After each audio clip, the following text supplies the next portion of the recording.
This clip is brought to you by SaveWithConrad.com.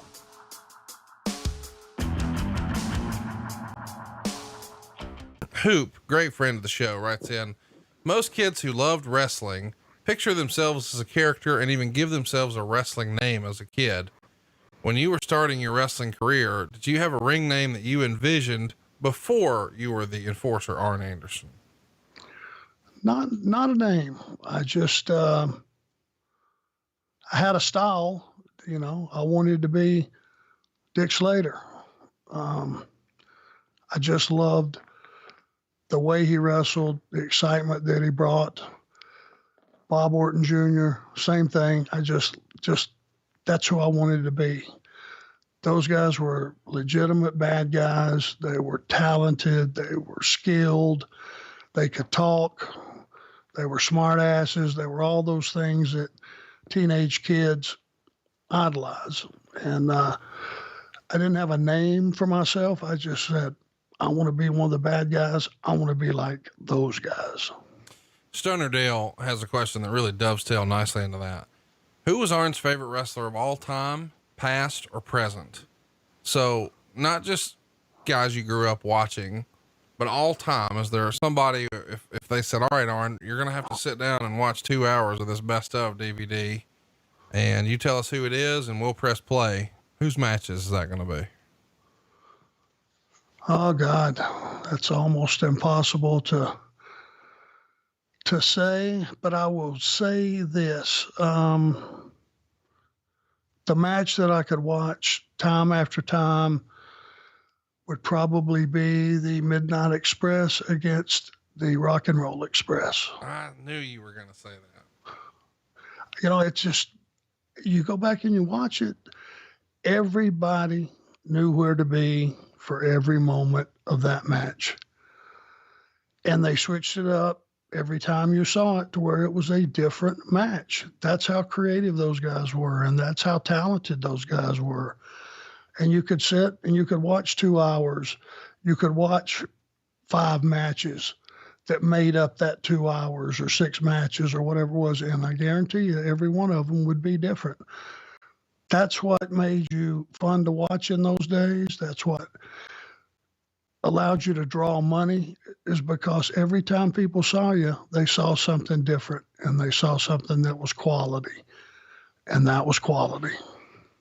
Adam Parsons writes, who currently in AEW do you feel like could become a crossover Hollywood star like John Cena has become?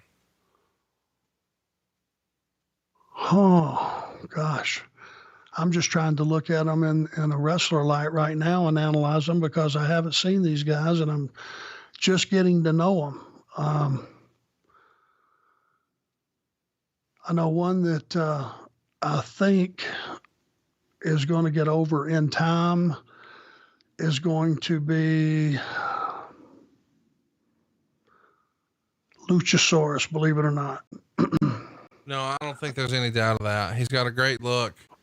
He's already been on some reality shows, so he's got a little bit of entertainment buzz from that side. No surprise. Well, and you look at him, and I've looked up close and from far away. You know, that's things that nightmares are made of. He's got that gimmick. He looks incredible. He does look like a monster. And most stuff you see these days is not quite up to par, or it's a little hokey, or it's a little this or a little that. He comes across as a real life monster, and he's a big, impressive guy, and he's athletic. And, I think the world is going to be his pearl one of these days. I love you. You've dropped 2 Arnisms on us. Somebody turned his water off for him, and then the world's going to be his pearl. You're on a roll today. Let's get to David Levy's question. He wants to know, who were Arn's favorite and least favorite enhancement opponents to work with during the Techwood studio taping days? That's a fun question. We've heard a lot about guys like George South. And of course, a lot of our older listeners remember the Mulkey Mania. Chat me up. Who are your favorite enhancement talents to work with? Well, it's hard to remember names. But I would say my favorites were guys that knew why they were there. were thrilled to be there, that had some experience, that knew what their job description was that particular day, and went out and did their best to do exactly what you wanted of them. And that would be my favorites.